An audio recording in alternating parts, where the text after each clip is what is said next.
엑스 군단장 장교. 두 부자의 오만한 웃음소리가 점심시간에 모든 소음을 집어삼키며 공간을 지배하고 있었다. 식당 중앙에 한 명의 나이든 여군 장교가 휘청거리고 있었다. 그녀의 이름은 한유정. 그녀의 왼쪽 뺨에는 방금 전 가해진 무자비한 손찌검으로 선명한 5손가락 자국이 붉게 부어오르고 있었다.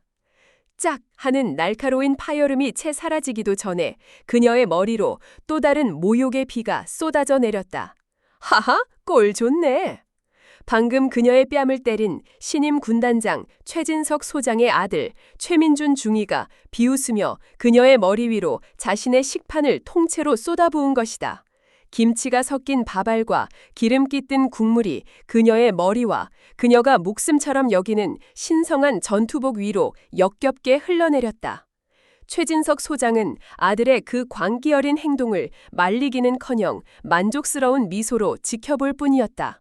그는 바닥에 떨어진 음식물 쓰레기처럼 처참하게 서 있는 한유정의 얼굴에 손가락질을 하며 짐승처럼 으르렁거렸다. 어디서 굴러먹던 년이야. 감히 내 아들을 그딴 눈으로 쳐다봐. 주변의 수십 명의 다른 장교들은 차마 그 광경을 정면으로 쳐다보지 못하고 고개를 숙인 채 묵묵히 식사를 할 뿐이었다.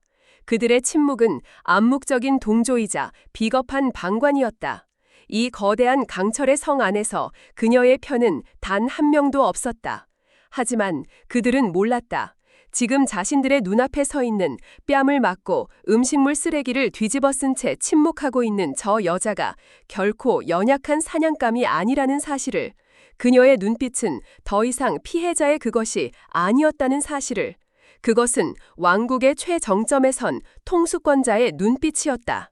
모든 것을 파괴하고 모든 것을 심판할 수 있는 절대 권력자의 차가운 눈빛. 그리고 그녀의 마음속에서 이 부패한 왕조를 향한 사형 선고가 방금 내려졌다는 것을. 폭풍은 이미 시작되었다. 이제 곧 이 오만한 부자는 자신들이 방금 뺨을 때리고 모욕한 것이 평범한 여군이 아니라 대한민국 육군 전체를 호령하는 살아있는 전설이었다는 사실을 뼈저리게 깨닫게 될 것이었다. 그들의 어깨에 달린 별이 지옥의 가장 깊은 곳으로 떨어지게 될 운명의 날이 밝아오고 있었다. 모든 사건의 시작은 몇 달 전 최진석 소장이 X군단의 새로운 군단장으로 부임했단 그날로 거슬러 올라간다. 그의 부임은 군 내에서 뜨거운 감자였다. 그는 야전에서 잔뼈가 굵은 전통적인 군인 출신이 아니었다. 그는 육사를 졸업하기는 했지만 군 생활 내내 국방부와 합참해 편안한 책상에 앉아 서류와 정치를 만지작거렸던 전형적인 정치 군인이었다. 그의 진급 뒤에는 언제나 막강한 정치관의 입김과 검은 돈의 그림자가 어른거린다는 흉흉한 소문이 파다 있다. 그는 자신의 능력으로 별을 단 것이 아니었다. 그는 자신의 영혼을 악마에게 팔아 그 자리를 산 것이었다. 그리고 그는 자신의 아들 최민준 중위를 자신의 왕국으로 함께 데리고 왔다.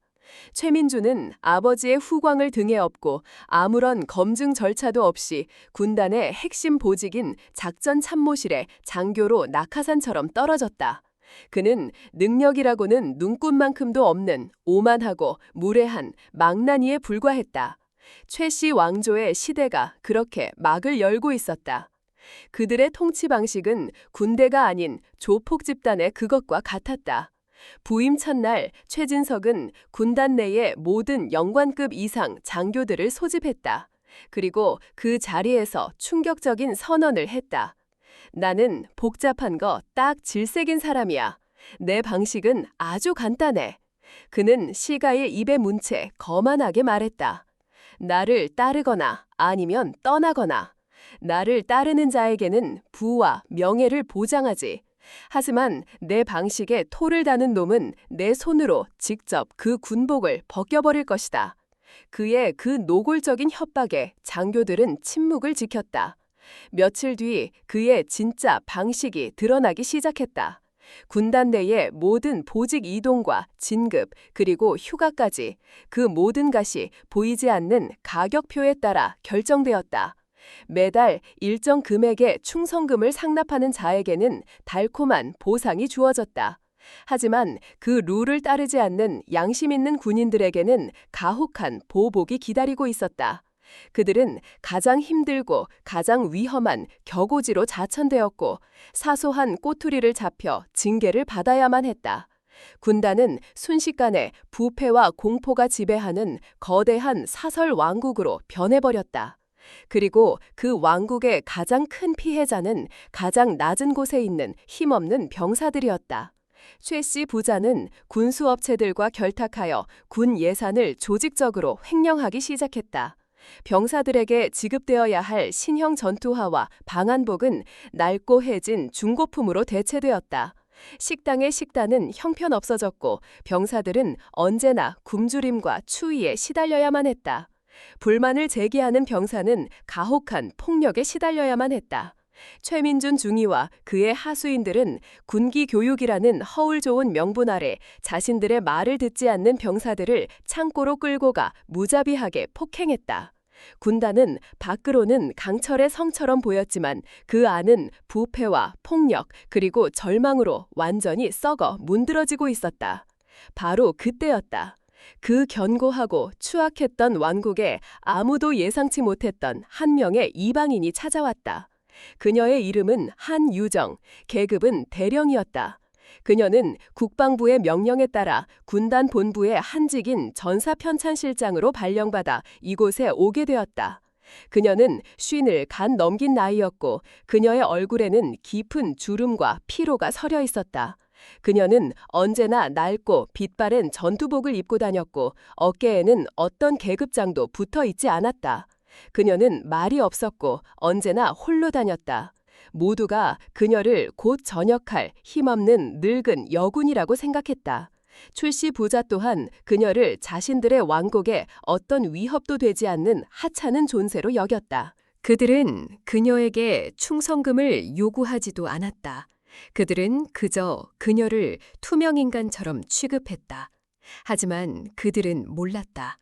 그녀의 그 낡은 전투복 아래에 대한민국 육군 전체를 호령하는 4개의 황금빛 별이 숨겨져 있다는 사실을, 그녀의 그 피로해 보이는 눈빛 속에 이 부패한 왕국을 단숨에 잿더미로 만들어버릴 차가운 분노의 불꽃이 타오르고 있다는 사실을.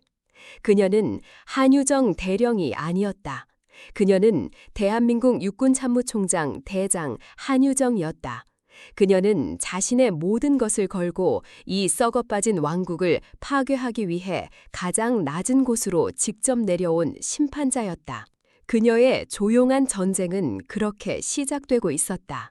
그녀는 전사편찬실장이라는 완벽한 위장막 뒤에 숨어 왕국의 실체를 파헤치기 시작했다. 그녀는 매일 텅 빈 사무실에 앉아 먼지 쌓인 과거의 전투 기록들을 읽는 척하며 실제로는 군단 내부의 모든 정보망에 접속했다. 그녀의 손가락이 키보드 위에서 춤을 출 때마다 최씨 왕조의 추악한 비밀들이 하나둘씩 그 모습을 드러내기 시작했다. 그녀는 지난 몇 달간 군단의 모든 예산이 어떻게 집행되었는지를 추적했다. 그녀는 군사기밀이라는 철옹성 뒤에 숨겨진 모든 회계장부를 열람했다. 그녀의 눈에 검은 돈의 흐름이 보이기 시작했다. 병사들의 피복비, 식비, 그리고 안전장비 구매 예산까지 수십억 원에 달하는 돈이 유령 회사를 거쳐 최진석과 그의 아들 그리고 그의 하수인들의 비밀 계좌로 흘러들어가고 있었다. 그녀는 단순한 서류상의 증거에 만족하지 않았다. 그녀는 직접 현장을 확인해야만 했다. 그녀는 밤이 되면 낡은 전투복으로 갈아입고 유령처럼 군단 곳곳을 돌아다녔다. 그녀는 병사들의 생활관을 찾아가 그들의 낡은 전투화를 만져보았고 식당에 음식물 쓰레기통을 뒤져 그들이 무엇을 먹고 사는지 확인했다. 그녀는 최전방 초소에 경계 근무를 서는 어린 병사들의 얼어붙은 손을 잡으며 그들의 고통의 목소리를 들었다. 그녀의 수첩에는 최씨 왕조의 범죄 기록들이 빽빽하게 채워져 가고 있었다. 그리고 그녀는 기다리고 있었다. 그들이 스스로의 손으로 파멸의 문을 열 바로 그 결정적인 순간을, 그 순간은 생각보다 빨리 찾아왔다. 그녀가 충성금을 내지 않는 유일한 예외라는 사실이 최민준 중위의 심기를 건드린 것이다. 그는 자신의 절대적인 규칙에 복종하지 않는 저 늙은 암컷에게 본때를 보여주어야겠다고 결심했다. 그는 자신의 아버지 최진석 소장에게 이 사실을 보고했다. 아버지, 한유정이라는 그 대령 아주 건방집니다. 감히 우리의 규칙을 무시하고 있습니다. 이대로 내버려 두어서는 안 됩니다. 본보기를 보여주어야 합니다. 최진석은 잠시 생각에 잠겼다. 그리고는 비열한 미소를 지으며 말했다. 그래, 네 말이 맞다. 감히 나의 왕국에서 나의 법을 어기는 자는 용서할 수 없지. 좋다. 네게 기회를 주마. 네 손으로 직접 저 년의 군기를 잡아봐라. 네가 이 군단의 진정한 후계자라는 것을 모두에게 증명해 보이는 것이다. 그의 그 어리석은 허락이 모든 비극의 시작이 될 것이었다. 그리고 운명의 그날 점심시간, 최씨 부자는 자신들의 손으로 직접 자신들의 무덤을 파기 시작했다. 그들은 자신들이 지금 누구를 상대로 칼을 겨누고 있는지를 전혀 상상조차 하지 못한 채 그들의 오만함이 하늘을 찌르고 있었다. 그리고 그 오만함의 대가는 지옥이 될 것이었다. 모든 것이 계획대로 진행되고 있었다. 그녀의 계획대로. 한유정 대령. 그녀의 존재는 최씨 왕조의 견고했던 질서에 던져진 작은 파문이었다. 그녀는 전사 편찬실장이라는 이름뿐인 한직에 스스로를 유폐시켰다. 그녀는 매일 먼지 쌓인 낡은 사무실에 출근하여 저녁 늦게까지 홀로 자리를 지켰다. 그녀는 다른 간부들과 어울리지 않았고 그 어떤 회의에서도 자신의 목소리를 내지 않았다. 그녀의 그 불가사의한 침묵은 부대 내에서 여러 가지 추측을 낳았다. 저 여자 도대체 정체가 뭘까? 밑보에서 좌천된 게 분명해. 아니야, 내가 듣기로는 건강이 안 좋아서 조용히 저녁을 준비하고 있더더라. 사람들은 저마다의 잣대로 그녀를 판단하고 재단했다. 하지만 그 누구도 그녀의 진짜 모습을 보지 못했다. 그녀의 그 침묵이 폭풍 전의 고요함이라는 것을, 그리고 그녀의 그 낡은 사무실이 부패한 왕국을 무너뜨릴 비밀 작전 기지라는 것을. 최씨 부자는 처음에는 그녀를 경계했다. 하지만 시간이 흐를수록 그녀의 그 무기력해 보이는 모습에 그들 또한 서서히 방심하기 시작했다. 그들은 그녀를 자신들의 왕국에 어떤 위협도 되지 않는 이 빠진 늙은 호랑이라고 생각했다. 그리고 그들의 그 오만한 착각이 한유정에게는 가장 강력한 무기가 되어 주었다. 그녀는 전사편찬이라는 완벽한 위장막 뒤에 숨어 왕국의 실체를 파헤치기 시작했다. 그녀는 매일 텅 빈 사무실에 앉아 먼지 쌓인 과거의 전투 기록들을 읽는 척하며 실제로는 군단 내부의 모든 정보망에 접속했다. 그녀의 손가락이 키보드 위에서 춤을 출 때마다 최씨 왕조의 추악한 비밀들이 하나둘씩 그 모습을 드러내기 시작했다. 그녀는 지난 몇 달간 군단의 모든 예산이 어떻게 집행되었는지를 추적했다. 그녀는 군사 기밀이라는 철옹성 뒤에 숨겨진 모든 회계 장부를 열람했다. 그녀의 눈에 검은 돈의 흐름이 보이기 시작했다. 병사들의 피복비, 식비, 그리고 안전장비 구매 예산까지 수십억 원에 달하는 돈이 유령 회사를 거쳐 최진석과 그의 아들, 그리고 그의 하수인들의 비밀 계좌로 흘러들어가고 있었다. 그녀는 단순한 서류상의 증거에 만족하지 않았다. 그녀는 직접 현장을 확인해야만 했다. 그녀는 밤이 되면 낡은 전투복으로 갈아입고 유령처럼 군단 곳곳을 돌아다녔다. 그녀는 병사들의 생활관을 찾아가 그들의 낡은 전투화를 만져보았고 식당의 음식물 쓰레기통을 뒤져 그들이 무엇을 먹고 사는지 확인했다. 그녀는 최전방 초소의 경계 근무를 서는 어린 병사들의 얼어붙은 손을 잡아주며 그들의 고통의 목소리를 들었다. 이 전투화로는 겨울을 날 수가 없습니다. 발에 감각이 없습니다. 매일 배가 고픕니다. 건빵이라도 더 주시면 안 되겠습니까? 그들의 그 절박한 목소리 하나하나가 그녀의 가슴에 비수처럼 박혔다. 그녀는 그들의 모든 증언을 자신의 수첩에 꼼꼼하게 기록했다. 그녀의 수첩에는 최씨 왕조의 범죄 기록들이 빽빽하게 채워져 가고 있었다. 그리고 그녀는 이 모든 부조리의 연결 고리를 찾아냈다. 그것은 군단 내의 인사 비리였다. 최진석은 돈을 받고 장교들의 보직을 거래하고 있었다. 능력 있고 양심 있는 장교들은 한직으로 밀려났고 그의 충성금에 복종하는 무능하고 부패한 자들이 그 자리를 차지했다. 군대는 그렇게 안에서부터 썩어 문드러지고 있었다. 그녀는 이 모든 것을 알고 있었지만 아직 움직이지 않았다. 그녀는 결정적인 증거를 기다리고 있었다. 그들의 숨통을 단번에 끊어버릴 가장 날카로운 칼날을. 하지만 그녀의 그 침묵이 최씨 부자의 심기를 건드리기 시작했다. 그들은 그녀가 자신들의 충성금 규칙에 복종하지 않는 유일한 예외라는 사실을 견딜 수 없어 했다. 최민준 중위가 아버지에게 불만을 토로했다. 아버지, 한유정이라는 그 대령 아주 건방집니다. 감히 우리의 규칙을 무시하고 있습니다. 이대로 내버려 두어서는 안 됩니다. 본보기를 보여주어야 합니다. 최진석은 아들의 그 오만한 제안에 동의했다. 그는 자신의 절대적인 권력 앞에 복종하지 않는 자의 말로가 얼마나 비참한지를 모두에게 보여주고 싶었다. 그날 이후 최민준 중위의 박하늘을 향한 괴롭힘이 노골적으로 시작되었다. 그는 그녀를 자신의 개인적인 비서처럼 부려먹었다. 한 대령, 내 사무실 청소나 좀 하게. 먼지 한 톨도 남기지 말고. 한 대령, 커피 타와 설탕은 2스푼. 그의 그 유치하고 모욕적인 명령에 한유정은 아무 말 없이 복종했다. 그녀의 그 순종적인 태도는 최민준을 더욱 기고만장하게 만들었다. 그는 그녀를 완벽하게 길들였다고 착각했다. 하지만 그는 몰랐다.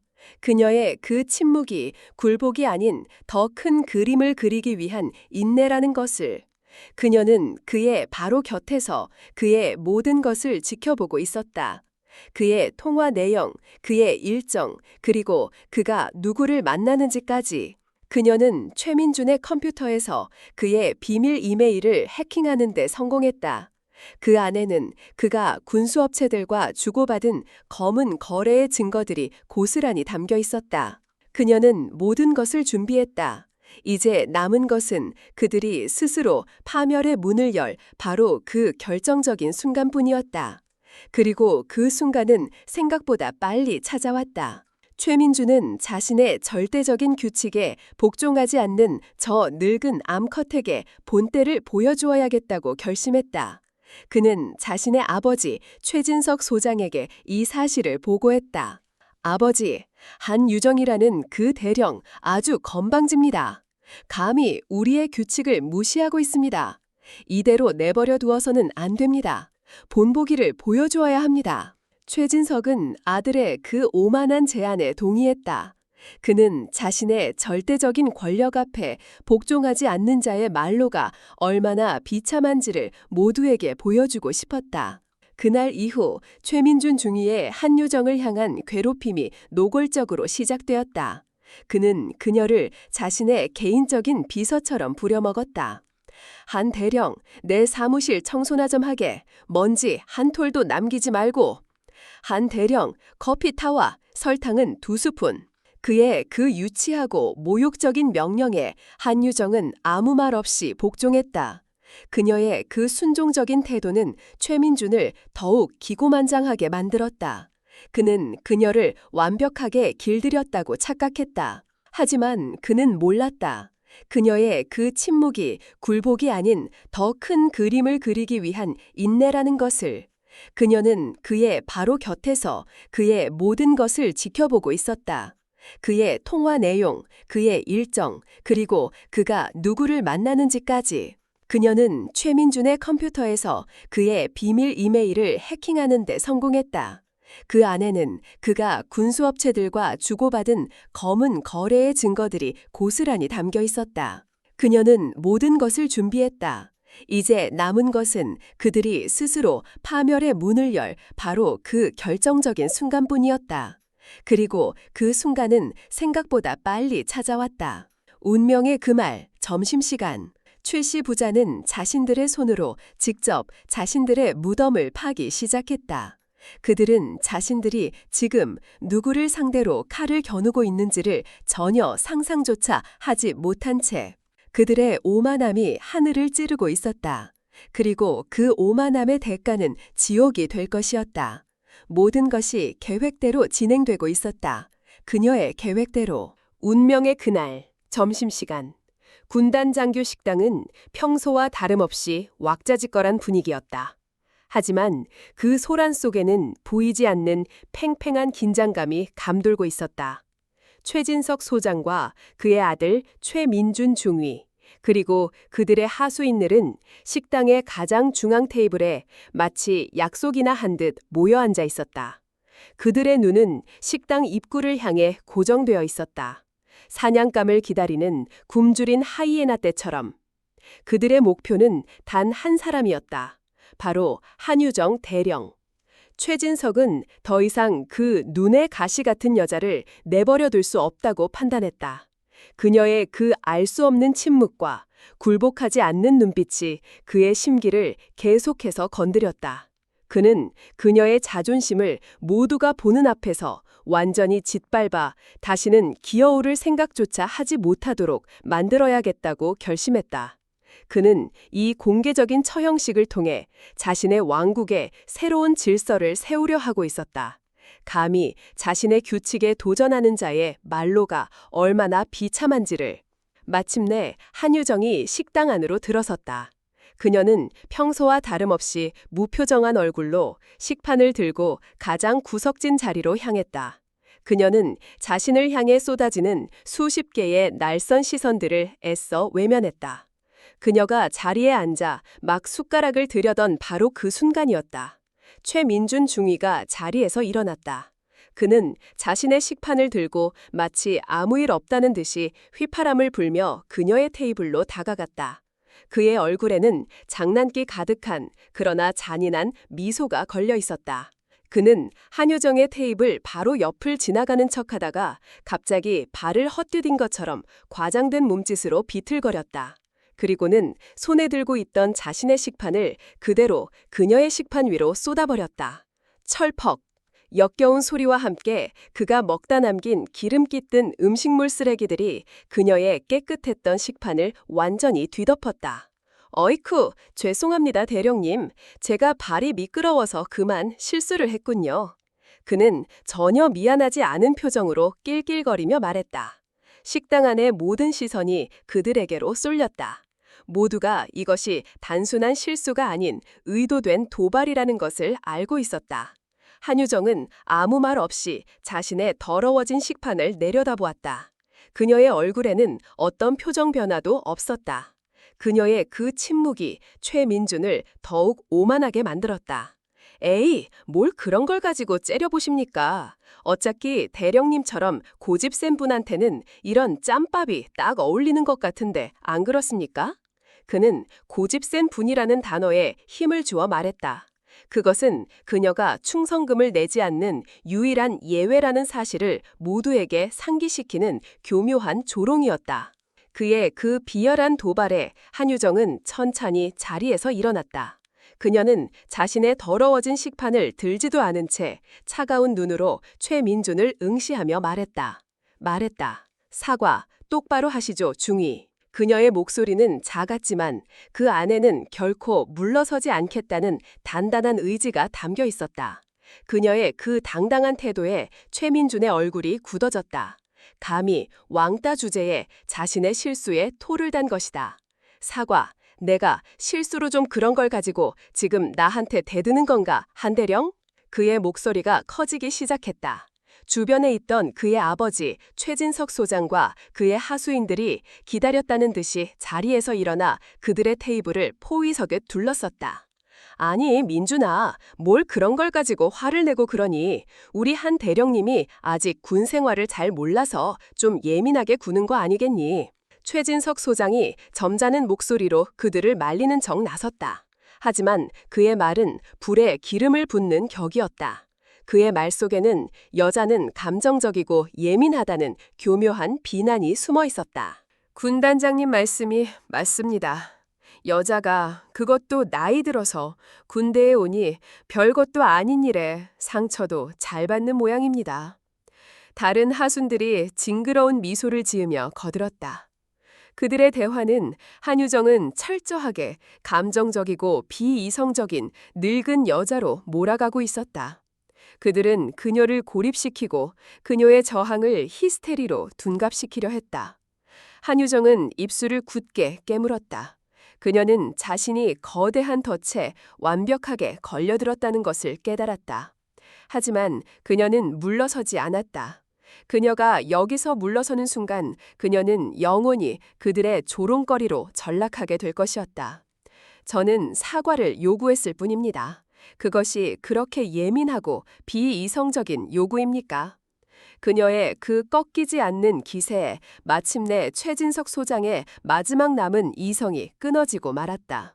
그는 이 건방진 암컷에게 자신의 절대적인 힘을 보여주어야겠다고 결심했다. 그는 더 이상 연극을 하지 않았다. 그는 자신의 추악한 본색을 드러냈다. 그의 진짜 지옥이 시작되고 있었다. 그리고 그 지옥의 끝에서 그녀는 더 강한 괴물이 되어 돌아올 준비를 하고 있었다. 모든 것은 그녀의 계획대로 진행되고 있었다. 한유정의 꺾이지 않는 기세는 최씨 부자의 오만함에 기름을 붓는 격이었다. 그들은 자신들의 절대적인 권력 앞에서 감히 고개를 쳐드는 저 미친 암컷을 완전히 굴복시켜야겠다고 결심했다. 그들의 눈에 더 이상 이성은 남아있지 않았다. 오직 약자를 짓밟고 쾌감을 느끼는 짐승의 원초적인 본능만이 남아있을 뿐이었다. 최진석 소장은 더 이상 점잖은 지휘관의 가면을 쓰고 있지 않았다. 그의 얼굴에서 위선적인 미소가 사라지고 그 자리를 맹수의 잔인한 표정이 채웠다. 그는 한유정의 바로 코앞까지 다가왔다. 그의 입에서 역겨운 시가 냄새와 함께 끔찍한 폭언이 쏟아져 나왔다. 어디서 굴러먹던 년이야. 감히 내 아들을 그딴 눈으로 쳐다봐. 그의 고함 소리가 식당 전체를 뒤흔들었다. 니년 눈가를 아주 뽑아버리기 전에 당장 그 눈 내리까지 못해. 그것은 군인으로서 그리고 한 인간으로서 결코 들어서는 안 될 끔찍한 모욕이었다. 하지만 한유정은 조금도 물러서지 않았다. 그녀의 눈은 여전히 얼음처럼 차갑게 최진석을 응시하고 있었다. 그녀의 그 꺾이지 않는 눈빛에 최진석의 마지막 남은 이성의 끈이 툭 하고 끊어지고 말았다. 그는 자신의 손을 높이 치켜들었다. 그리고 그의 육중한 손바닥이 허공을 갈랐다. 짝! 살점이 터져나가는 듯한 날카로운 파열음이 고요한 식당 안에 울려 퍼졌다. 한유정의 고개가 옆으로 세차게 돌아갔다. 그녀의 왼쪽 뺨에 선명한 5손가락 자국이 붉게 피어올렸다. 그녀의 입술이 터져 붉은 피가 흘러내렸다. 식당 안의 모든 사람들이 얼어붙었다. 그들의 눈앞에서 현역 소장이 자신의 부하 여군 장교를 무자비하게 폭행한 것이다. 이것은 군대 내의 그 어떤 폭력보다도 더 끔찍하고 더 추악한 범죄였다. 하지만 그들의 광기는 거기서 멈추지 않았다. 아버지가 만들어준 완벽한 무대 위에서 아들 최민준 중위가 기다렸다는 듯이 마지막 대미를 장식했다. 하하하하, 꼴 좋네. 그는 비웃으며 자신의 식판을 통째로 그녀의 머리 위로 쏟아부었다. 김치가 섞인 밥알과 기름기 뜬 국물이 그녀의 머리와 그녀가 목숨처럼 여기는 신성한 전투복 위로 역겹게 흘러내렸다. 두 부자의 완벽한 합작품이었다. 그들은 자신들의 손으로 한 인간의 존엄성을 완전히 짓밟았다는 사실에 만족하며 승리자의 오만한 웃음을 터뜨렸다. 주변의 수십 명의 다른 장교들은 차마 그 광경을 정면으로 쳐다보지 못하고 고개를 숙인 채 묵묵히 밥을 먹고 있었다. 그들의 침묵은 암묵적인 동조이자 비겁한 방관이었다. 이 거대한 강철의 성 안에서 그녀의 편은 단 한 명도 없었다. 그녀는 완벽하게 혼자였다. 마침내 그들의 관계가 절정에 달했을 때 최진석 소장은 이 모든 상황을 마무리하기 위해 입을 열었다. 어때, 한대령, 우리 최씨 왕조의 방식이 이제 좀 알겠나? 그의 말 속에는 네가 여기서 살아남고 싶다면 내 발밑에 기어라 라는 잔인한 메시지가 담겨 있었다. 그는 그녀가 울며 불며 잘못했다고 빌기를 기대했다. 그는 그녀의 처참하게 무너진 모습을 모든 부대원들에게 과시하고 싶었다. 하지만 그 순간 그의 눈앞에서 상상조차 할 수 없었던 일이 벌어졌다. 뺨을 맞고 음식물 쓰레기를 뒤집어 쓴 채 침묵하고 있던 그녀. 그녀는 울고 있지 않았다. 그녀는 떨고 있지도 않았다.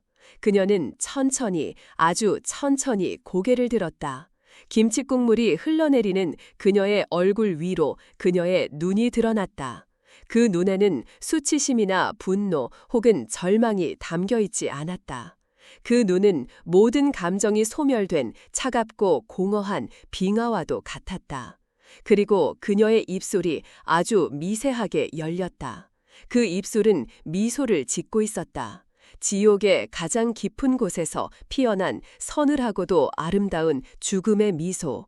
그 미소를 보는 순간 최진석 소장은 자신도 모르게 등골을 타고 흐르는 섬뜩한 한기를 느꼈다. 그는 자신이 지금 거대한 실수를 저질렀다는 것을 본능적으로 직감했다. 그녀는 사냥감이 아니었다. 그녀의 침묵은 굴복이 아니었다. 그것은 폭풍 전의 고요함이었다. 그리고 그 폭풍은 이제 곧 이 오만한 부자의 왕국을 집어삼키게 될 것이었다. 그녀의 전투복 안주머니 속 그곳에는 이 부패한 왕국을 단숨에 잿더미로 만들어버릴 절대적인 힘, 황금빛으로 빛나는 4개의 별이 새겨진 신분증이 차가운 복수의 칼날을 갈며 심판의 순간을 기다리고 있었다. 이제 모든 준비는 끝났다. 지금부터 사냥을 시작할 시간이었다. 그녀의 반격이 시작될 터였다. 그들의 시간은 멈추었다. 그리고 그들의 지옥이 시작되고 있었다. 그 끝은 파멸일 터였다. 시간이 멈추었다. 식당 안의 모든 공기가 한유정의 그 기묘하고 서늘한 미소 앞에서 얼어붙었다. 최씨 부자의 관기 어린 웃음소리도 방관자들의 불편한 침묵도 그 모든 것이 그녀의 미소 앞에 힘을 잃고 소멸해버렸다. 그녀는 최진석의 무자비한 손찌검에 잠시 휘청거렸다.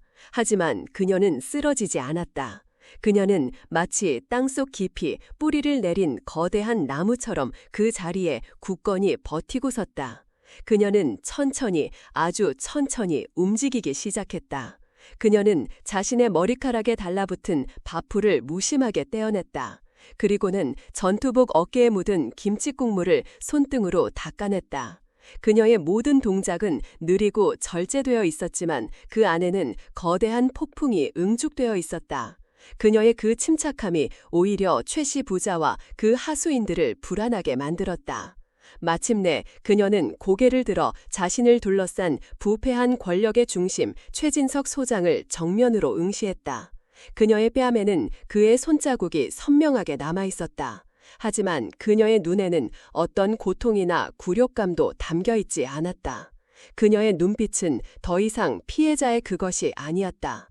그것은 왕국의 최정점에 선 통수권자의 눈빛이었다. 자신의 군대를 배신한 반란군을 내려다보는 차갑고 무자비한 심판관의 눈빛. 그녀는 최진석의 눈을 똑바로 꿰뚫어보며 그녀의 첫 번째 심판의 언어를 내뱉었다. 최진석 소장. 그녀의 목소리는 놀라울 정도로 차분하고 평온했다. 그녀는 마치 그의 죄목을 하나하나 읊어내리는 검사처럼 그의 이름과 계급을 정확하게 호명했다. 자네는 방금 군인으로서 결코 저질러서는 안 될 2가지의 대역죄를 저질렀다. 그녀의 그 기묘하고 위압적인 태도에 최진석은 잠시 할 말을 잃었다. 첫째, 자네는 대한민국의 군복을 입고 국가에 충성하는 현역 장교를 폭행했다. 그녀는 자신의 붉게 부어오른 뺨을 손가락으로 가리켰다. 그리고 둘째, 그녀의 눈빛이 얼음처럼 차갑게 변했다.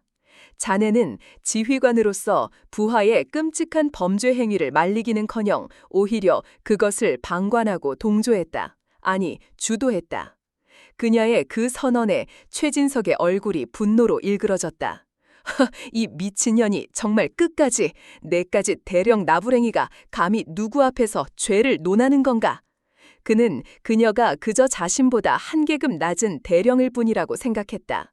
그는 자신의 절대적인 권력이 이 모든 것을 덮어버릴 수 있을 것이라고 믿었다.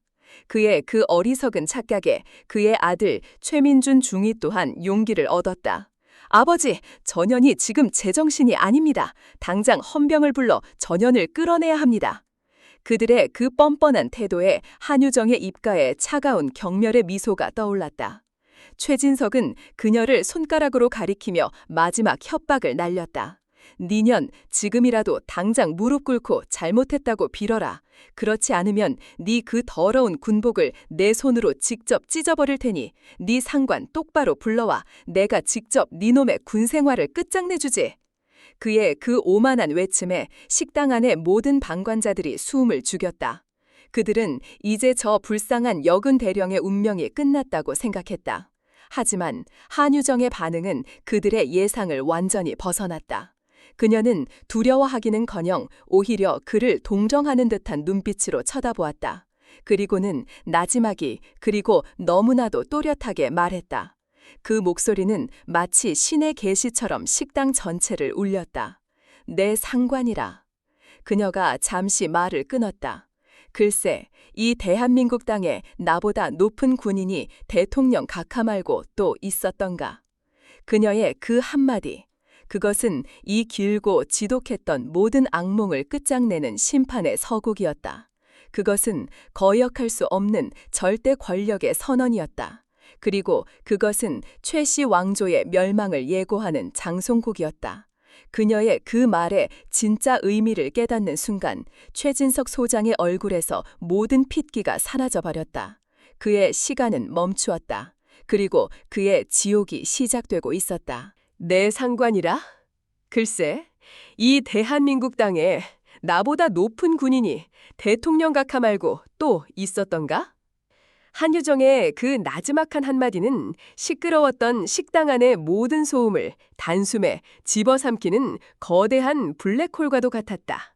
시간은 멈추었다. 공간은 얼어붙었다. 그 자리에 있던 모든 사람들은 자신들이 방금 무슨 말을 들었는지 이해하지 못했다. 하지만 단 한 사람, 최진석 소장은 그 말의 의미를 뼈저리게 이해했다. 그는 장군이었다. 그는 대한민국 육군의 계급 체계를 누구보다도 잘 알고 있었다. 대한민국 육군에서 대통령 각하 다음에 서열, 그것은 오직 단 한 사람에게만 허락된 자리였다. 육군 참모총장, 별 4개, 대장. 그의 머릿속이 하얗게 비어버렸다. 그의 온몸의 피가 차갑게 식어버리는 듯했다. 아니야, 아닐 거야. 그는 필사적으로 현실을 부정했다. 무슨 그런 말도 안 되는. 그의 목소리는 염소처럼 가늘게 떨리고 있었다. 그는 자신 앞에 서 있는 저 늙고 초라한 여군 대령을 다시 쳐다보았다. 음식물 쓰레기를 뒤집어 쓴 엉망인 모습, 뺨에는 자신의 손자국이 선명하게 남아 있었다. 저런 여자가 설마 그럴 리가 없어. 그의 그 처절한 부정을 비웃기라도 하듯 한유정은 더 이상 아무 말도 하지 않았다. 그녀는 그저 조용히 그리고 아주 천천히 자신의 낡고 빛바랜 전투복 상의에 지퍼에 손을 가져갔다. 스르륵. 지퍼가 내려가는 그 작은 소리가 식당 전체에 마치 천둥처럼 울려 퍼지는 듯했다. 그녀는 자신의 더러워진 전투복 상의를 벗었다. 마치 낡고 허름한 누에꼬치를 벗어던지는 나비처럼. 그리고 마침내 그녀의 진짜 모습이 드러났다. 낡은 전투복 상의 안에 그녀는 한치의 흐트러짐도 없는 완벽하게 각 잡힌 정복 셔츠를 입고 있었다. 그리고 그 셔츠의 양쪽 어깨 위, 식당의 조명을 받아 찬란하게 빛나는 4개의 황금빛 다이아몬드, 별, 하나, 둘, 셋, 넷. 그것은 대한민국 육군 60만 대군을 호령하는 단 한 사람의 상징, 육군 참모총장의 계급장이었다. 그 순간 최진석 소장의 세상이 무너져 내렸다. 그의 눈이 터질 듯이 커졌다. 그의 입이 멍청하게 벌어졌다. 그의 뇌리가 정지했다. 그는 자신이 지금 무슨 짓을 저질렀는지를 비로소 깨달았다. 그가 미친년이라고 조롱했던 저 늙은 여자가, 그가 굴러먹던 년이라고 멸시했던 저 여자가, 그리고 그 뺨을 때리고 그 머리 위에 음식물 쓰레기를 쏟아부었던 바로 저 여자가 대한민국 육군의 심장이자 정점, 살아있는 전설, 한유정 대장이었다. 최진석의 입에서 의미 없는 신음소리가 새어나왔다. 그의 다리에 힘이 풀렸다. 그는 그대로 바닥에 무릎을 꿇었다. 아니, 그는 자신의 의지와는 상관없이 그 거대한 권력의 무게 앞에 압도되어 무너져 내린 것이었다. 그의 그 끔찍한 변화를 가장 먼저 알아차린 것은 그의 옆에 서 있던 그의 아들 최민준중이었다. 그는 아버지의 시선이 닿아 있는 그녀의 어깨를 쳐다보았다. 그리고 그의 젊고 오만했던 세상 또한 함께 무너져 내렸다. 아버지, 저분은... 그의 입에서 자신도 모르게 경악에 찬 신음소리가 새어나왔다. 그의 다리 또한 후들거리기 시작했다. 그는 아버지의 옆에 따라 무너져 내렸다. 그들의 그 한마디에 나머지 하수인들 또한 사태의 심각성을 깨달았다. 그들의 얼굴에서 오만했던 미소가 순식간에 사라지고 그 자리를 원초적인 공포가 채웠다. 그들은 자신들이 지금 얼마나 끔찍하고 돌이킬 수 없는 죄를 저질렀는지를 깨달았다. 그들의 오만하고 어리석었던 행동이 결국 자신들의 목에 단단한 올가미를 채우게 된 것이었다. 심판의 날은 그렇게 그들에게 가장 잔인하고 가장 혹독한 방식으로 찾아오고 있었다. 그리고 그 심판의 집행관은 바로 그들의 눈앞에 뺨을 맞고 음식물 쓰레기를 뒤집어 쓴 채 얼음처럼 차갑게 서 있었다. 그녀의 어깨 위에 빛나는 저 4개의 별이 그들의 화려했던 왕국을 단숨에 잿더미로 만들어버릴 절대적인 힘을 가지고 있었다. 모든 것이 끝난 것이다. 식당 안의 모든 방관자들 또한 숨을 죽였다. 그들은 자신들이 방금 무엇을 목격했는지 실감조차 하지 못했다. 그들은 자신들이 감히 신성모독의 현장에 함께 있었다는 사실에 온몸을 부들부들 떨었다. 그 지옥과도 같은 침묵 속에서 한유정 대장은 더 이상 아무 말도 하지 않았다. 그녀는 그저 자신의 발밑에 벌레처럼 엎드려 있는 부패한 권력의 자네들을 차가운 눈으로 내려다볼 뿐이었다. 그녀의 시간은 이제 시작되고 있었다. 그리고 그들의 시간은 멈추었다. 영원히. 몇 주 뒤 X군단 사령부의 대강당은 이른 아침부터 부산했다. 군단 전체의 영관급 이상 장교들이 모두 소집된 긴급 작전회의가 열리는 날이었다. 강당 안의 공기는 팽팽한 긴장감으로 가득 차 있었다. 모두의 시선은 단상 중앙의 가장 높은 자리에 앉아있는 한 사람에게 고정되어 있었다. 바로 육군 참모총장 한유정 대장이었다. 그녀는 그날 식당에서의 끔찍한 사건 이후 최진석 소장을 포함한 5명의 범죄자들을 즉시 체포하지 않았다. 대신 그녀는 그들에게 더 잔인하고 더 혹독한 형벌을 내리기로 결심했다. 그녀는 그들의 군복을 벗기기 전에 그들의 오만한 자존심과 거짓된 명예를 먼저 갈기갈기 찢어버리기로 한 것이다. 그녀는 최진석에게 일주일의 시간을 주었다. 그리고 오늘 이 자리에서 군단 전체의 안전 및 군수, 보급 실태에 대한 종합 보고를 하라고 명령했다. 최진석은 그 일주일 동안 죽을 힘을 다해 완벽한 거짓 보고서를 만들어냈다. 그는 자신의 모든 인맥과 권력을 동원하여 예하부대 지휘관들을 압박했고 모든 수치를 조작했다. 그의 보고서 속에서 X군단은 대한민국 육군에서 가장 완벽하고 가장 청렴한 부대였다. 그는 이 보고서를 통해 자신의 위기를 벗어날 수 있을 것이라고 믿었다. 그는 한유정이 그저 자신에게 굴욕감을 주기 위해 이런 쇼를 벌이는 것이라고 생각했다. 그는 그녀가 이 완벽한 서류 앞에서 더 이상 자신을 공격할 명분을 찾지 못할 것이라고 확신했다. 보고 시작하겠습니다. 최진석은 자신감 넘치는 목소리로 보고를 시작했다. 그는 수백 명의 부하 장교들이 지켜보는 앞에서 자신의 완벽한 왕국에 대해 유창하게 설명했다. 그는 각종 수치와 전문 용어를 섞어가며 자신이 얼마나 유능한 지휘관인지를 과시하려 애썼다. 그의 그 뻔뻔한 연극을 지켜보는 한유정의 얼굴에는 어떤 표정 변화도 없었다. 그녀는 그저 조용히 그의 거짓말을 끝까지 들어줄 뿐이었다. 마침내 최진석의 긴 보고가 끝났다.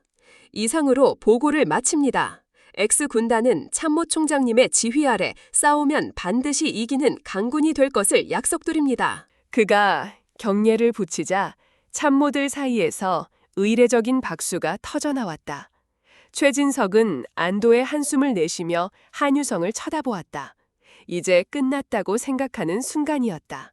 최 소장, 한유정이 처음으로 입을 열었다. 회의실의 모든 소음이 거짓말처럼 멎었다. 보고 잘 들었다. 아주 인상적이군. 그녀의 칭찬에 최진석의 얼굴에 잠시 미소가 스쳤다. 하지만 그 미소는 곧바로 얼어붙었다. 그런데 자네 보고서에는 가장 중요한 것이 빠져 있군. 얏? 빠진 것이라니 말씀이십니까? 최진석은 당황하며 되물었다. 그는 자신의 보고서가 완벽하다고 생각했다. 자네 보고서에는 진실이 빠져 있어. 한유정은 자리에서 일어나 거대한 스크린 옆으로 걸어갔다. 지금부터 내가 진짜 보고서를 보여주지. 그녀가 손가락을 튕기자 환영 문구가 떠있던 무대 뒤 스크린이 꺼졌다가 다시 켜졌다. 화면에 나타난 것은 낡고 찢어진 전투화 사진이었다. 그리고 그 옆에는 개인 보급품 보급률 100%라고 적힌 X군단의 공식 문서가 함께 떠올랐다. 문서 하단에는 최진석의 서명이 선명하게 박혀 있었다. 최진석의 눈이 터질 듯이 커졌다. 최진석, 이것이 자네가 말하는 완벽한 보급태세인가? 한유정의 목소리가 천둥처럼 강당을 울렸다. 스크린은 쉴 새 없이 바뀌었다. 곰팡이가 핀 식판의 사진, 그리고 그 옆에는 장병 영양 만족도 최상이라는 거짓 보고서, 녹슨 포탄 사진, 그리고 그 옆에는 탄약 안전 점검 결과 이상 없음이라는 조작된 문서, 그리고 화면 한가운데 최진석과 그의 아들, 그리고 그의 하수인들이 군수 업체로부터 뇌물을 받는 장면이 담긴 비밀 CCTV 영상이 나타났다. 강당은 충격과 경악으로 가득 찼다. 지휘관들은 자신들의 눈을 의심했다. 이것은 단순한 실수가 아니었다. 군 전체를 기만한 거대한 사기극이자 부하들의 생명을 담보로 한 추악한 범죄였다. 모든 시선이 최진석에게로 향했다. 그는 얼굴이 백지장처럼 하얗게 질린 채 아무 말도 못하고 입술만 파르르 떨고 있었다. 마침내 한유정은 마지막 증거를 공개했다. 그것은 그녀가 지난 몇 달간 비밀리에 작성한 최씨 왕조의 부패 네트워크 조직도였다. 그 조직도에는 최진석과 그의 아들을 중심으로 거미줄처럼 얽혀있는 모든 공범들의 이름과 역할, 그리고 그들이 주고받은 검은 돈의 흐름이 낱낱이 기록되어 있었다. 최진석 소장, 한유장이 그를 불렀다. 이것이 자네가 만든 진짜 왕국의 모습이다. 이제 이 보고서에 대해 한번 설명해 보겠나. 최진석은 완전히 무너져 내렸다. 그는 의자에 주저앉아 멍하니 스크린을 바라볼 뿐이었다. 모든 것이 끝났음을 직감했다. 그의 군 생활 최대의 위기이자 최악의 굴욕이었다. 그의 거짓된 명예가 그가 가장 자랑스러워했던 부하들 앞에서 완전히 발가벗겨진 순간이었다. 심판의 칼날이 마침내 그의 목을 겨누고 있었다. 그의 시간은 멈추었다. 그리고 그의 지옥이 다시 시작되고 있었다. 최진석이 무너져 내린 그 순간 대강당의 뒷문이 열리고 완전 무장 상태의 육군 중앙수사단 헌병들이 절도 있는 동작으로 안으로 들어섰다. 그들의 등장은 거대한 연극의 마지막 막이 오름을 알리는 신호와도 같았다. 그들의 선두에 서 있던 수사단장이 한유정 대장에게 다가와 각 잡힌 거수경례를 붙였다. 충성, 육군 중앙수사단장 보고드립니다. 의장님의 명령에 따라 모든 준비를 마쳤습니다. 한유정은 그의 경례를 받았다. 그녀는 무대 아래 넋이 나간 채 앉아있는 최진석과 그의 아들 최민준을 손가락으로 가리키며 마지막 명령을 내렸다.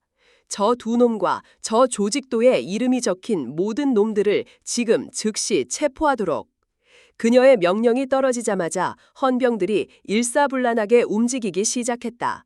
그들은 강당 안에 죄인처럼 앉아있던 최씨 왕조의 핵심 인물들을 한 명씩 끌어내 차가운 수갑을 채웠다. 강당은 순식간에 아수라장으로 변했다. 억울합니다. 이건 함정입니다, 의장님. 제발 한 번만 용서해 주십시오. 그들의 처절한 외침은 그러나 그 누구의 마음도 움직이지 못했다. 그들은 짐짝처럼 헌병들의 손에 이끌려 강당 밖으로 끌려나갔다. 한때 군단 내에서 무소불위의 권력을 휘둘렀던 그들의 비참하고 초라한 마지막 모습이었다. 모든 상황이 정리된 후 강당 안에는 무거운 침묵만이 남았다. 한유정은 그제야 자신을 둘러싼 수백 명의 지휘관들을 향해 몸을 돌렸다. 오늘 이 광경을 뼛속에 새겨라. 그녀의 목소리는 지친 기색이 역력했지만 그 안에는 여전히 날카로운 힘이 담겨 있었다. 군인의 길을 벗어난 자의 말로가 어떤 것인지를, 이제 부패의 잔해를 치우고 군을 새로 세울 것이다. 그녀가 연단을 내려오자 강당 안의 모든 지휘관들은 마치 약속이라도 한 듯 일제히 기립하여 그녀에게 경례를 올렸다. 그것은 상관에 대한 의례적인 경례가 아니었다. 무너진 군의 명예를 바로 세운 진정한 지휘관에 대한 존경과 감사의 표시였다. 심판의 무대는 막을 내렸지만 진정한 강군을 향한 한유정의 싸움은 이제 다시 시작되고 있었다. 최진석 부자의 체포는 대한민국 전체를 뒤흔드는 거대한 태풍의 시작에 불과했다. 육군 중앙수사단의 강도 높은 조사가 시작되자 최씨 왕조의 추악한 비밀들이 본물처럼 터져나오기 시작했다. 그들은 단순한 부패 집단이 아니었다. 그들은 군수품 횡령, 뇌물수수, 인사비리를 넘어 군사기밀을 민간 방산업체에 팔아넘기고 심지어는 선거철마다 특정 정치인에게 불법 정치자금을 상납해온 거대한 범죄 조직이었다. 사건의 파장은 군을 넘어 정치권과 재계로까지 걷잡을 수 없이 번져나갔다. 궁지에 몰린 그들의 보이지 않는 배후 세력은 마지막 반격에 나섰다. 그들의 첫 번째 무기는 언론이었다. 그들과 결탁한 보수 언론들은 일제히 한유정 대장을 향해 융단 폭격을 퍼붓기 시작했다. 단독, 충격, 한유정 참모총장 과거 작전서 부하 죽음으로 내몬 오만과 독선의 지휘 그 전모. 기사는 교묘하고 악의적이었다. 익명의 군 내부 관계자와 작전 참가 장병의 증언이라는 형식을 빌려 한유정이 자신의 공명심을 위해 무리한 작전을 강행했고 이에 반대한 유능한 부하를 사실상 죽음으로 내몰았다고 서술했다. 그녀의 단호한 명령은 감정적인 히스테리로, 작전 후의 침묵은 책임 회피로 매도되었다. 기사는 그녀가 군의 가장 신성한 가치인 전우회를 배신한 파렴치한 지휘관이라는 낙인을 찍으려 했다. 여론은 들끓었다. 불과 며칠 전까지 참군인 강철의 여장군이라며 그녀를 칭송하던 사람들은 혼란에 빠졌다. 의혹은 꼬리에 꼬리를 물고 부풀려졌고 정치권은 하이에나처럼 달려들었다. 야당은 즉각 한유정 게이트 진상규명위원회를 꾸려야 한다며 목소리를 높였고 국방부는 벌집을 쑤신 듯 발칵 뒤집혔다. 마침내 대통령실에서조차 국민적 의혹이 해소될 때까지 한유정 대장을 직무에서 배제해야 한다는 의견이 조심스럽게 흘러나오기 시작했다. 그녀가 최씨 왕조를 무너뜨리고 거대한 부패의 고리를 끊어내기 위해 쌓아올린 모든 것이 단 한편의 악의적인 기사로 무너져 내릴 위기였다. 사령부의 모든 참모들은 패닉에 빠졌다. 하지만 한유정은 폭풍의 눈처럼 고요했다. 그녀는 이미 이 모든 것을 예견하고 있었다. 그녀는 결심했다. 이 진흙탕 싸움을 끝낼 방법은 진흙보다 더 근원적인 단단한 바위 같은 진실을 세상에 드러내는 것뿐이라고. 그녀는 국방부 공보실에 직접 전화를 걸었다. 육군참모총장 대장 한유정입니다. 내일 오전 10시 국방부 브리핑룸에서 본인과 관련된 모든 의혹에 대해 직접 설명하는 긴급 기자회견을 요청합니다. 현역 육군참모총장이 그것도 자신과 관련된 스캔들로 직접 기자회견을 자청한 것은 군 역사상 전례 없는 일이었다. 기자회견 당일 국방부 브리핑룸은 발 디딜 틈 없이 붐볐다. 수백 명의 기자들이 뿜어내는 열기와 터져나오는 카메라 플래시가 전쟁터의 포화처럼 느껴졌다. 약속된 시간, 한유정이 연단에 섰다.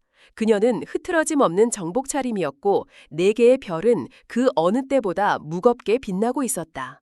그녀는 준비해온 원고도 없이 마이크 앞에 서서 입을 열었다. 어제와 오늘 저에 대해 보도된 기사는 많은 부분이 왜곡되었습니다. 기자들 사이에서 술렁임이 일었다.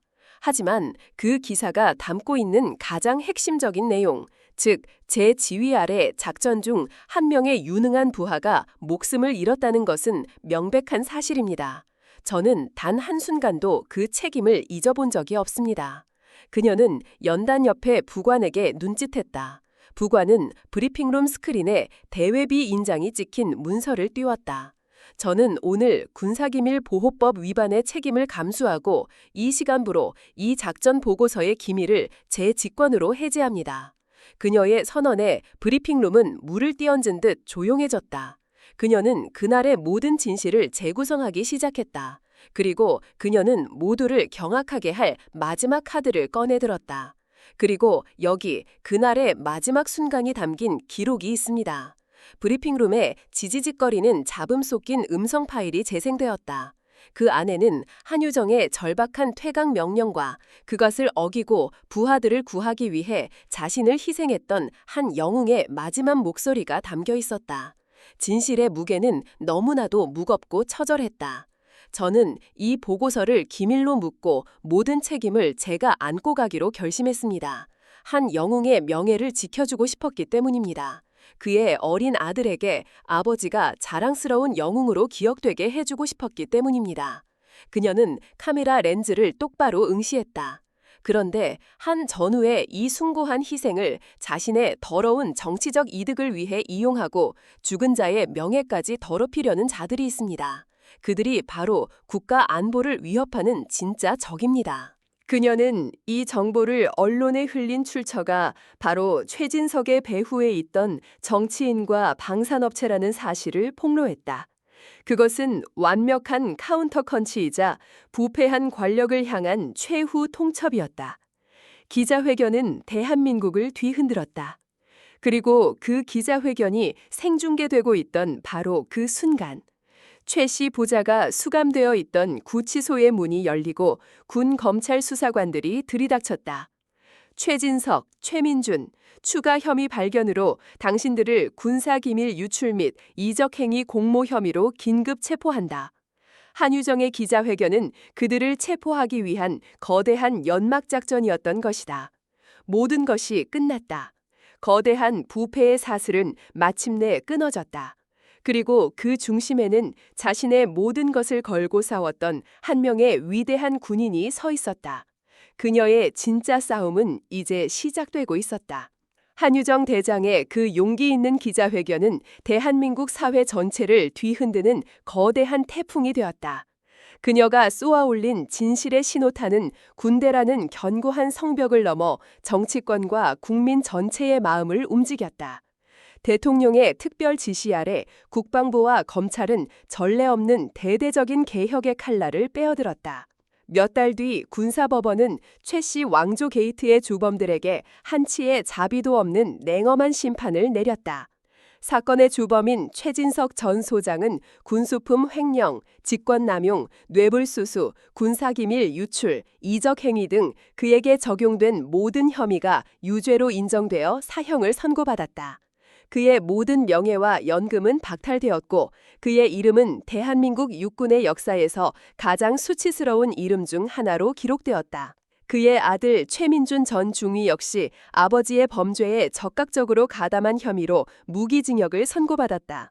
한때 군대 내에서 무소불위의 권력을 휘둘렀던 그들의 오만한 왕조는 그렇게 비참하고 초라하게 막을 내렸다. 그들과 결탁했던 모든 부패한 정치인과 방산업체 대표들 또한 각자의 죄에 상응하는 혹독한 대가를 치렀다. 그들의 불법적인 재산은 모두 국고로 환수되었고 그들은 남은 인생을 차가운 감옥 안에서 자신들의 죄를 참회하며 보내게 된 것이다. 심판은 끝났다. 법정에는 안도와 함께 무너졌던 정의가 마침내 바로 세워졌다는 무거운 정적만이 감돌았다. 이 사건은 단순히 몇몇 부패한 군인들을 처벌하는 것에서 끝나지 않았다. 그것은 대한민국 군 전체를 뿌리부터 바꾸는 거대한 개혁의 시작점이 되었다. 국방부는 한유정 프로젝트라고 불리는 특별 개혁안을 발표했다. 그 내용은 파격적이었다. 첫째, 군대 내 모든 형태의 사적 제재 및 얼차려를 전면 금지한다. 둘째, 여군을 포함한 모든 장병들의 인권을 보호하기 위한 독립적인 외부 감시기구 국가인권위원회 군인권보호관 제도를 신설한다. 셋째, 모든 부대에 전문 심리상담관을 의무적으로 배치하고 모든 병사들은 월 1회 의무적으로 심리상담을 받도록 한다. 넷째, 지휘관의 부대관리 평가 항목에 인권지수를 추가하여 부하들의 인권을 존중하지 않는 지휘관은 진급에서 원천적으로 배제한다. 그 개혁안은 군대라는 폐쇄적인 조직의 낡고 부패한 관행을 뿌리째 뽑아내는 혁명과도 같았다. 그리고 그 모든 변화의 중심에는 한 명의 위대한 여성 군인 한유정 대장이 있었다. 그녀는 자신의 임무를 완벽하게 완수했다. 그녀는 부패의 뿌리를 완전히 뽑아냈고 무너진 왕국의 잿더미 위에서 새로운 희망의 씨앗을 싹 틔웠다. 그녀는 더 이상 전사 편찬실장이라는 거짓된 가면을 쓰고 있지 않았다. 그녀는 자신의 원래 자리, 대한민국 육군 60만 대군을 호령하는 참모총장의 자리로 돌아왔다. 그녀는 X군단의 심판의 여신이라는 잊을 수 없는 전설만을 남겨두고 조용히 자신의 자리를 지켰다. 시간은 흘러 계절이 바뀌고 X군단에는 새로운 평화가 찾아왔다. 최씨 왕조가 빼돌렸던 막대한 예산은 모두 국고로 환수되어 다시 병사들을 위해 사용되었다. 낡고 해진 전투화는 최신형 고어텍스 전투화로 교체되었다. 얇고 추웠던 방한복 대신 따뜻한 신형 방한복이 지급되었다. 식당의 식단은 호텔 뷔페가 부럽지 않을 정도로 풍성해졌다. 가장 큰 변화는 병사들의 얼굴에서 나타났다. 그들의 얼굴에서 더 이상 공포와 절망의 그림자를 찾아볼 수 없었다. 그들의 얼굴에는 건강한 웃음과 군인으로서의 자부심이 가득했다. 새로 부임한 군단장은 야전에서 잔뼈가 굵고 병사들을 아끼기로 유명한 진정한 군인이었다.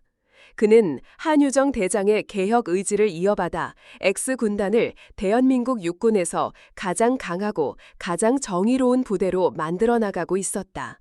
그리고 그 모든 변화의 시작점에 서 있던 한 명의 용감했던 젊은 장교. 그는 어떻게 되었을까? 한유정 대장은 그를 잊지 않고 있었다. 그녀는 자신의 모든 것을 걸고 자신을 도왔던 그 젊은 장교를 자신의 곁으로 불렀다. 그녀는 그를 자신의 직속 부관으로 임명했다. 그는 이제 대한민국 육군에서 심장부에서 한유정 대장과 함께 더 큰 그림을 그려나가게 된 것이다. 어둠은 완전히 물러갔다. 그리고 그 어둠이 거친 자리에 진실이라는 이름의 눈부신 아침이 밝아오고 있었다. 그것은 한 명의 용기 있는 여성 군인이 홀로 싸워 얻어낸 위대한 승리였다. 그녀의 손에 들린 정의의 칼은 이제 대한민국 군 전체를 더 밝고 더 건강한 미래로 이끌고 있었다. 그녀의 진짜 전설은 이제 막 시작되고 있었다. 그 끝은 아무도 예측할 수 없었다. 하지만 분명한 것은 그녀가 있는 한 이 땅의 정의는 결코 죽지 않을 것이라는 사실이었다. 그녀는 살아있는 희망이었다. 1년 뒤 봄, X군단의 연병장에는 따스한 햇살과 함께 희망찬 기온이 가득했다. 그날은 새로 부임한 군단장의 취임 1주년을 기념하는 작은 축제가 열리는 날이었다. 군단은 지난 1년 동안 완전히 다른 모습으로 다시 태어나 있었다.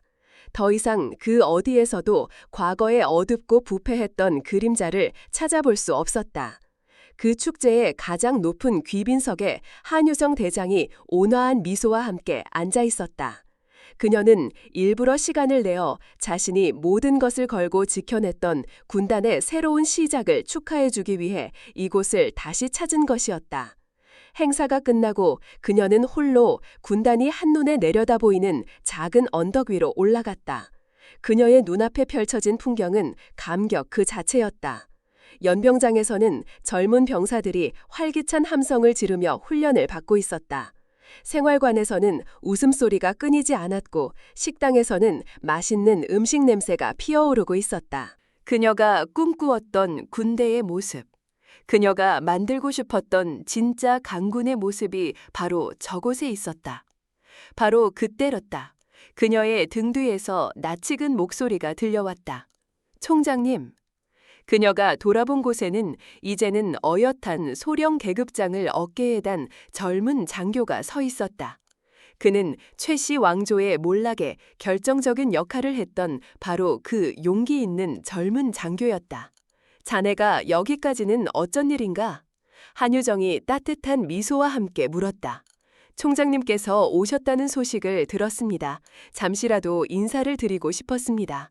그는 그녀의 앞에 서서 각 잡힌 거수 경례를 붙였다. 그의 눈에는 변치 않는 존경과 감사가 가득 담겨 있었다. 한유정은 그의 경례를 받았다.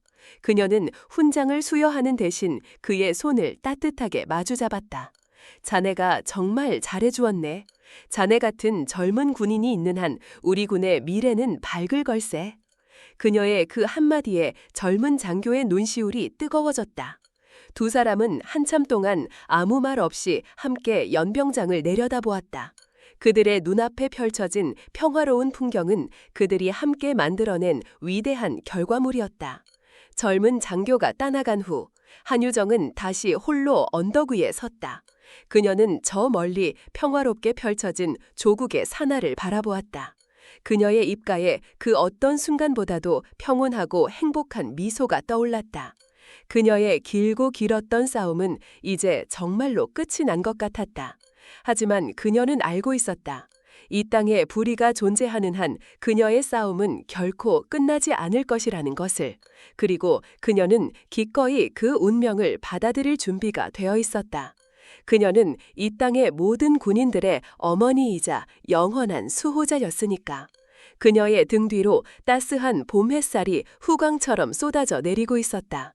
그것은 마침내 이 땅에 찾아온 진정한 정의와 희망의 빛이었다.